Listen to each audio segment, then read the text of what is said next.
Good morning. Great to have you here. Well, as you can see, we've got a lot to cover, so let's get started with iOS. Together with iPhone, iOS is central to how we navigate our lives and stay connected.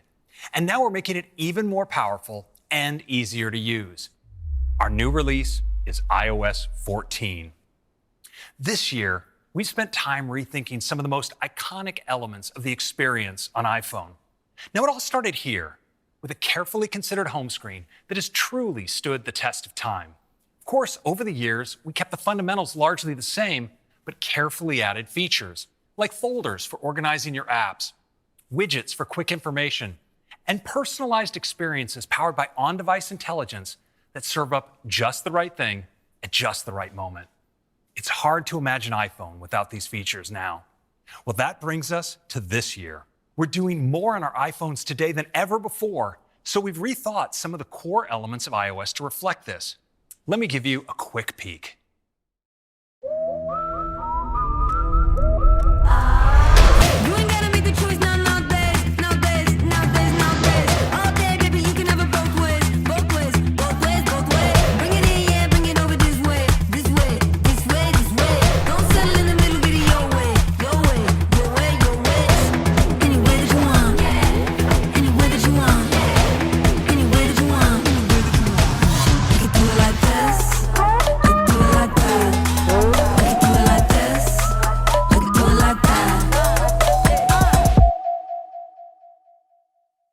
This is going to be amazing. Let's dig in, starting with the home screen. Today's home screen works great, but as we get more and more apps, we can end up with this: lots and lots of pages. And we tend to forget what's beyond the first couple. Wouldn't it be great if there were a way to organize all of those apps without doing a thing? Well, this year we're doing just that with something called the App Library. It's a new space at the end of your home screen pages that automatically organizes all your apps in one simple and easy to navigate view. Let me show you. Here's my home screen. Now, like you, I have muscle memory built for the first page or two, but when it comes to all of these pages, well, honestly, I've lost track of where a lot of things are. And that's where the App Library comes in. You can see that all of my apps are automatically organized here. In fact, now with the App Library, I actually don't need all those pages for all my apps. So we created an easy way to hide app pages. I just go into jiggle mode, tap the dots at the bottom, and check this out. I get a zoomed out view of all my app pages. I can simply tap to hide the pages I no longer need, just like that. And now with those pages hidden, App Library is always just a swipe or two away. So here in App Library, getting to the app I'm looking for is really easy. Up at the top, I have the search field, and I get all my apps organized from A to Z. Now over here on the upper left, I have suggestions. It uses on-device intelligence to show me the apps that I'm likely to need next. And on the right is recently added, giving me access to the apps that I've recently downloaded from the App Store. And below are intelligently curated categories. So I can tap into a category like Apple Arcade and see all of my apps in that category. Well, now let's go back. You may notice that in each of these categories, the apps I use most are right here at the top level. So I can launch one of these directly with just a tap. So that's App Library. We think this is going to make it easier than ever to get to your apps. Next, let's turn to widgets. Today, widgets help you get information at a glance, but a lot has changed since we first introduced these. Now we have Apple Watch, where we're able to surface so much information on a small screen that you wear on your wrist. Well, this year, we're taking all that we've learned to create a completely reimagined experience for widgets. To start, they're more beautiful and data-rich, and we're introducing different sizes so you can choose one that best fits your needs. Let's take a look at them in iOS 14. So let's swipe over to Today View and take a look at our new widgets. They're just beautiful. And the new designs are more data-rich than ever. And you can see they now come in a variety of sizes. So you can pick just the right level of information for each one. Now, we like these new widgets so much, we wanted to make them even more accessible. So check this out. I'm just going to tap and hold on the weather widget, and I can drag it out of Today View and onto my home screen. And watch, as I move it around, the apps just dance out of the way to make space for my new widget.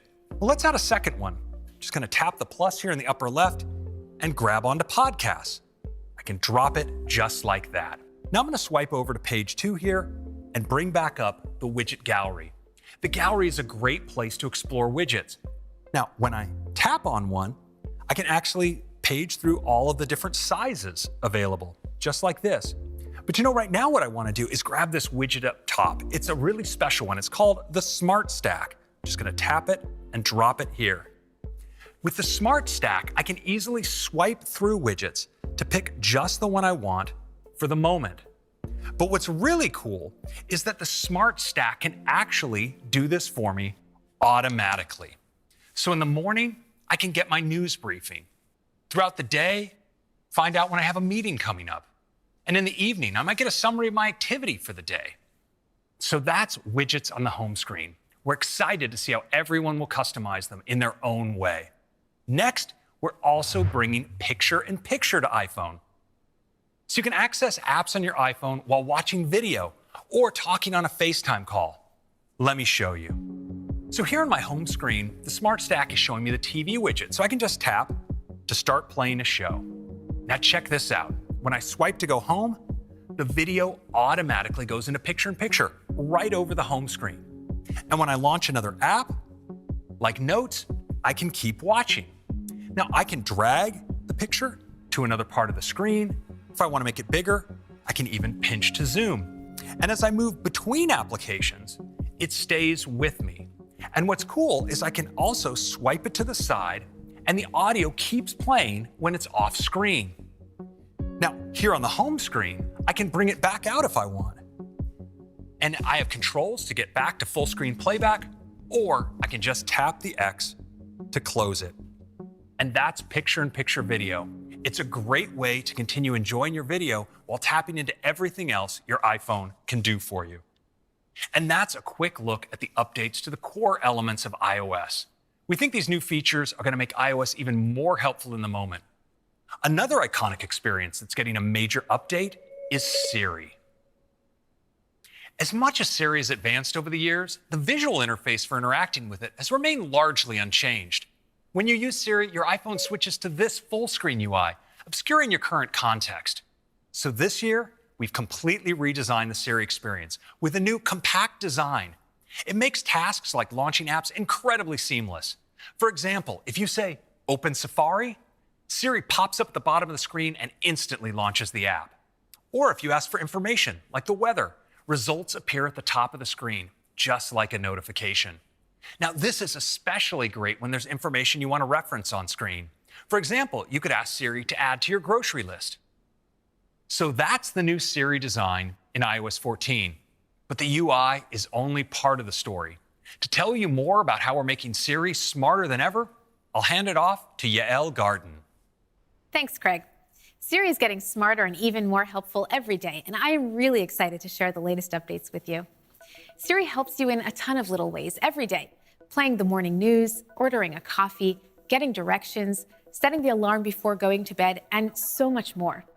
In fact, Siri is helping so many of you with a staggering 25 billion requests each month. And Siri is getting more helpful every day. Siri's always been great for getting information and now has over 20 times more facts than just 3 years ago. For more complex questions like, how do hybrid cars work? Or what causes seasons? We recently introduced answers from websites across the internet, enabling Siri to help you find even more answers. Another way Siri helps is with communication, like sending messages. This year, you can now ask Siri to send an audio message, and Siri will start recording. This is great when you really want to have the emotion of your voice come through. Another popular way to send messages with your voice is using dictation. Keyboard dictation uses the same speech recognition as Siri. And leveraging the power of the neural engine, we are now able to run dictation on device. This provides great accuracy and privacy. When communicating with someone in another language, Siri can help with translations. This year, we're expanding to support many new language pairs. This is hugely popular, but we know our users want more than just translating phrases. They want to have entire conversations, and we believe conversations between languages should feel natural and easy, and have the ability to stay private. That's why we're introducing a new app called Translate. It is designed to be the best and easiest to use app for conversations, and it can work completely offline, keeping your conversations private. Using advanced on-device machine learning and the powerful neural engine, you can translate your text and voice between any combination of these 11 languages. So I could have a conversation with someone in Mandarin, and they could have a conversation with someone in Russian. Just tap on the microphone and say, "What are your store hours?" ¿Cuáles son las horas de su tienda? You get back the text and audio right away. And just turn the phone to landscape to open conversation mode. We've designed a side-by-side view that's easy for two people to know which side to follow in the conversation. This mode is incredibly intuitive, with just a single microphone button because the app intelligently detects the language spoken and shows translation on the correct side of the screen. Translate will make communicating between languages easier than ever before, connecting people in new ways, and we can't wait for you to try it. Thanks, Yael.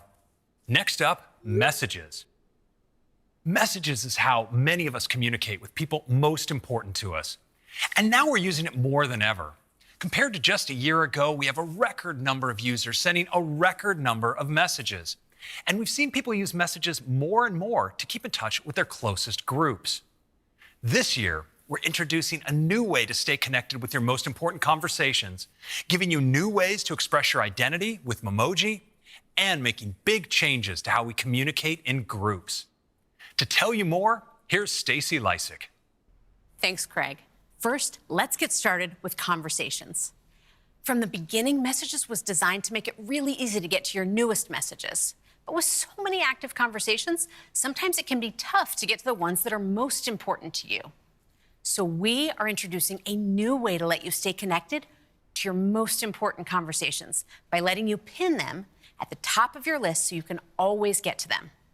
And you can see messages as they come in with a beautiful animation on the pin. Next, let's talk about expressing yourself with Memoji. There are over 1 trillion ways to customize your identity with Memoji. In iOS 14, we're adding even more ways to create your look with over 20 new hair and headwear styles to let you reflect your hobby, profession, and personality. We've also added something that's even more relevant today, face coverings. And we're adding more age options too. My favorite way of using Memoji is with Memoji stickers. And now we have 3 brand new Memoji stickers that let you send a hug, a fist bump, or even a blush to your friends. Last, let's chat about groups. When you're talking to a group, sometimes there's so much going on, it can be hard to keep track of the conversation. So this year, we're gonna help you bring order to the chaos. First, we're adding inline replies that let you reply directly to a specific message. You can view replies in the full conversation, or you can view them as their own thread so you can focus in on the specific topic. To make it even more clear who a message was meant for, we're introducing mentions. With mentions, you can just type someone's name to direct a message to them. And now you have the ability to only be notified when you're mentioned in the group conversation. And check out the top of this conversation. We have an all-new design for how groups appear. It lets you see all the members of your group where the most recently active people are shown largest. And for the first time ever, you can create a unique visual identity for your group by setting a group photo or customizing your group's look with an emoji. Inside the conversation, you see group members' photos around the image. Of course, it looks great as a pin. You know who's most recently commented in the group because their photo will appear around the outside of the pin. And that's what's coming to Messages in iOS 14. All new pinned conversations, fun updates to Memoji, and powerful improvements to Group.